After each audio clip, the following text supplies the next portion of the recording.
Welcome to TINIG Normal Beyond the Pages. This is a special initiative from the PNU Publication Office. Basically, we take published research and transform it using AI, specifically something called Elm Notebook, into engaging audio content like what you're hearing now. Our whole mission is really to boost the visibility and accessibility of academic work, making it, well, easier to digest for everyone, researchers, students, and honestly, anyone interested. We want to bridge that gap between academia and the wider public. So today, we're exploring a really important policy brief. That's right. And the piece we're looking at today is titled Empowering Student Mothers at Higher Education Institutions, a call for on-campus childcare, financial help, flexible learning options, and mental health support. It was published in PRISMA, Gender and Education e-Journal, Volume 1, the maiden issue, actually, published back on December 6, 2024. The authors are Philner P. Salindo and Keziah B. Salindo, both affiliated with Negros Oriental State University Guihulngan campus in the Philippines.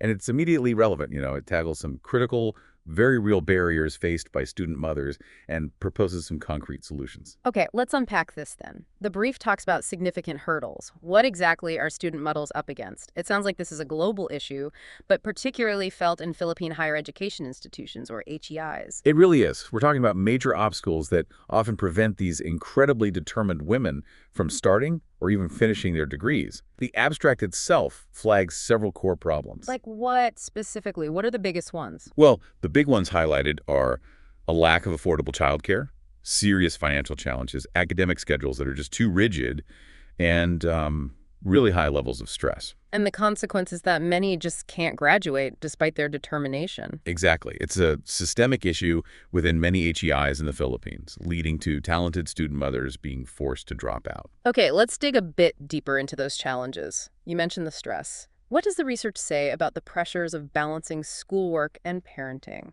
What's really striking is how the brief describes it: oppressive stress and fatigue. It's not just feeling tired. It's a level of pressure that, according to some studies cited, like Smith et al. From 2023, directly links to lower grades and higher dropout rates. So it's actively harming their academic progress. Precisely. And interestingly, the numbers are going up. Johnson and Martinez noted in 2022 that more women with children are entering higher education, often because they need the qualifications to better provide for their families. So the need is increasing, but the support isn't keeping pace. That seems to be the case. Then there's the financial burden. Taylor's 2021 work, mentioned in the brief, highlights that many student mothers come from lower-income backgrounds. They can't afford childcare, and the demands of parenting mean they have less time to work part-time jobs compared to other students. It's like a double bind, needing education for financial stability, but struggling to afford the education itself, plus childcare. Exactly. And on top of that, you have these inflexible academic schedules. Traditional university timetables often just don't work when you have unpredictable childcare needs or doctor's appointments. Which brings us to mental health, I imagine. That must take a huge toll. A massive toll.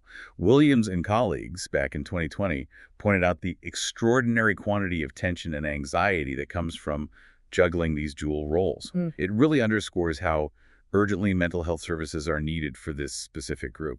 That paints a pretty stark picture. Now, you mentioned earlier that the brief connects this to a bigger picture, legal and societal imperatives. Can you elaborate on the legal side of things? Yes, this is a really important angle the brief takes. It doesn't just present the problems, it grounds the call for solutions in existing legal frameworks.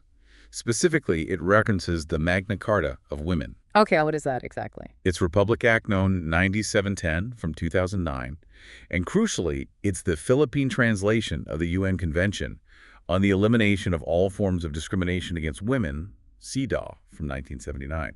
And how does that apply here? Well, the Magna Carta explicitly mandates that state institutions, including universities, must provide necessary facilities and aid to women, especially those juggling multiple roles, like student mothers. It even specifically mentions the provision of daycare centers within educational institutions. So there's actually a legal requirement for universities to provide things like daycare. According to this interpretation of the Magna Carta, yes. The brief argues it creates a legal imperative, and it also mentions more recent efforts, like Senator Hontiveros' Senate Bill 372 from 2022, which specifically calls for support for adolescent mothers and student parents. So the legal basis is there. It is. And the authors use this to argue that institutional reforms like on-campus childcare, flexible schedules, mental health support aren't just good ideas. They're arguably required to meet these legal and ethical obligations. That adds a lot of weight to the recommendations. Before we get to those recommendations in detail, how did the authors actually conduct this research? What was their method? They used a desk review methodology. Basically, they analyzed existing published materials. Okay. So reviewing previous studies and reports. Exactly. They looked specifically at peer-reviewed research and relevant reports published between 2014 and 2024, so quite recent work. What were they looking for in that literature? They focused on studies detailing the experiences and challenges of student mothers in higher ed, things like childcare access, financial aid needs, issues with academic schedules, and mental health struggles. So confirming the problems we've discussed. Yes, but crucially, they also looked for examples of successful programs or solutions that other institutions might have already implemented. The idea was to find evidence-based approaches that actually work. That makes sense. Find out what's already proving effective elsewhere. Okay, so let's recap the core problems as the brief presents them, the key messages, if you will. Right. So first, childcare and financial challenges. The lack of accessible, affordable on-campus childcare is huge. It often forces student mothers to rely on arrangements that might be unreliable or even unsafe, which, as Dorley and others found in 2023, negatively impacts their academic performance. And the financial side. Equally critical. Without specific financial support, covering both tuition fees and the costs of raising a child becomes almost impossible for many. Galt et al. Linked this back in 2019 to potentially skyrocketing rates of dropouts. It's easy to see how those two compound each other. What about the other key message areas? The second area is inflexible academic schedules and mental stress. Traditional university schedules, as Martin and Guihulngan pointed out in 2020, often aren't built for the unforeseeable demands required by motherhood. Attending mandatory classes, meeting deadlines, it's incredibly hard to keep up. And the mental stress component. It's immense. The sheer mental load of juggling these demanding roles significantly contributes to mental health challenges. Research by Ogunji and others in 2020 highlighted this, emphasizing how it jeopardizes their well-being and, consequently, their academic success. Okay, so the problems are clear. The need is evident. The legal basis is there. This is where it gets really interesting, the path forward. What are the concrete policy recommendations? This is the hopeful part, right? The brief offers very specific solutions. First, on-campus childcare and financial support programs. Let's start with childcare. What do they propose? They suggest practical steps, like universities partnering with local government units, LGUs, or maybe NGOs, to fund and run daycare centers right there on campus.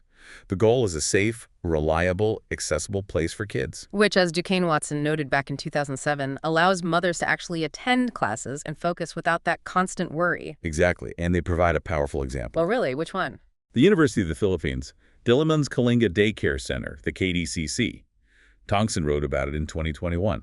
It's a real functioning center, providing care for children aged 1.6 to 5.5 years, supporting student parents and university staff. So it's proof of concept. It can be done. Absolutely. It shows it's a viable model.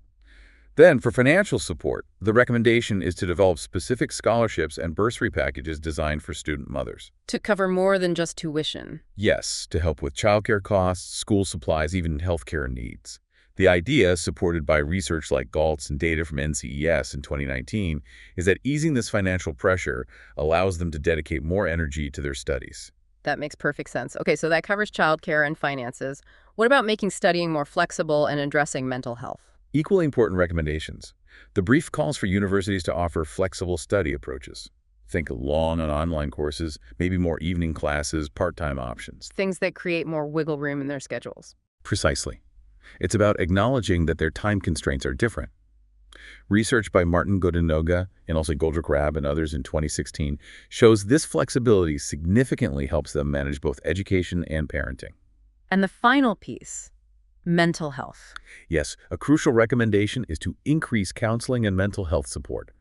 This means expanding existing services, but also creating support groups specifically tailored to the unique experiences of student mothers. Recognizing that shared experience can be powerful. Immensely powerful. Ogunji and colleagues highlighted this in 2020. Providing that dedicated support is vital for their overall well-being, which is directly linked to their ability to succeed academically. It really sounds like a holistic approach, addressing the practical, financial, academic, and emotional needs all together. It has to be, really. These issues are all interconnected. Addressing one without the others might not be enough. So, wrapping this up, what's the big takeaway here if you had to summarize the impact these policies could have? I think the main takeaway is just how transformative this kind of targeted support can be. We're talking about dismantling significant systemic barriers. Implementing these policies isn't just about helping individuals, it's about making higher education genuinely accessible and equitable for a growing segment of the student population. It empowers them not just to get a degree, but to build better futures for themselves and their children. Exactly. It shifts the focus from individual struggle to enabling collective success. This deep dive into the research really shows how specific interventions can make a profound difference. That's incredibly insightful. So what does this all mean for you, our listener? This policy brief clearly lays out actionable steps for universities. But here's something to think about. What role do you think community support systems, maybe beyond the university walls, could play in truly empowering student mothers? Is it all on the institution, or does the wider community have a part to play in helping them achieve their educational dreams? Definitely some food for thought. We hope this exploration sparks continued curiosity.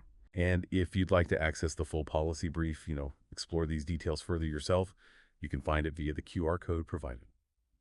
Thank you for listening to TINIG Normal Beyond the Page.